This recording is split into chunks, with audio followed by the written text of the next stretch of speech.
Hi, this is Liz from the San Luis Library. Popcorn is one of America's favorite snacks and has quite a colorful history. Let's jump right in and look at some news articles and interesting recipes from America's past. Popcorn is an all-American snack and has a very long history in the U.S. Popped kernels of corn similar to modern popcorn were found at an archaeological site in New Mexico. The site was 4,000 years old. Popcorn migrated east from the Southwest in the 1820s. It was an easy and cheap snack, especially for street vendors. Cracker Jack first appeared on the market in 1893 for the Chicago World's Fair, and it is synonymous with baseball games thanks to the 1908 song, "Take Me Out to the Ball Game." The snack is a mixture of popcorn, molasses, and nuts, and is considered America's first branded junk food item. The popcorn-based treat is still a favorite today. During the Great Depression, and after movie talkies arrived, theater owners began offering popcorn to moviegoers. Popcorn proved wildly profitable in theaters, and even today, theaters use popcorn and other concessions for the majority of their profits.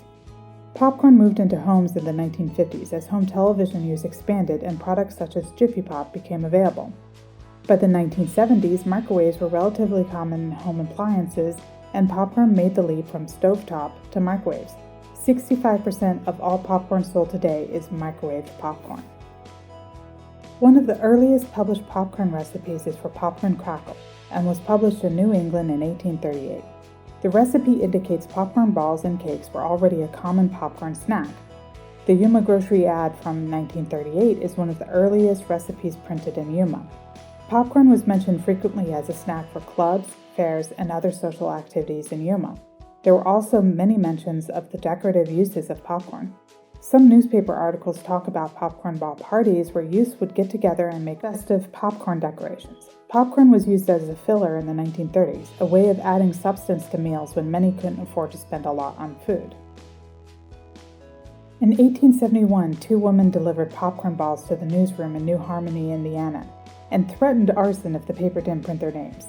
I was unable to find out what happened next, but I bet there's an interesting story to go along with this notice. There's also this humorous recipe that the Yuma Star definitely doesn't recommend readers to try. There's a long history of using popcorn for holiday decorations, especially for Christmas and Halloween. Check out these rather odd-looking popcorn sculptures from the 60s and 70s. The picture on the left features the little goblins, even though they look a little like jack-o'-lanterns. That particular bunny has given me nightmares, but the hearts look like an interesting idea. Here are a few more popcorn sculptures from across the country. On the left is a snowman made out of popcorn balls. The center photo is a popcorn cake being used as a base for a fudgy wishing well, and the third picture is a clock to celebrate the new year. Popcorn pops up in recipes other than popcorn balls, festive sculptures, and candies, and some of them are pretty inventive. Here are a few local recipes published in the Yuma Sun. The first on our list is an appetizer. Mix cream cheese and deviled ham, add a little beer, then roll it in buttered popcorn.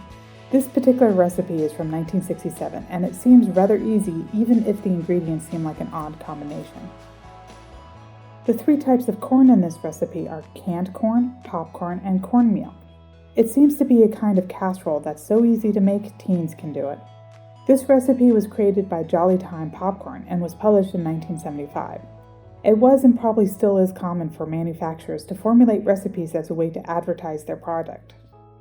Here's an interesting recipe from 2002. This is for popcorn pudding and requires a little more work, but the flavor of maple syrup and popcorn in a pudding seems intriguing.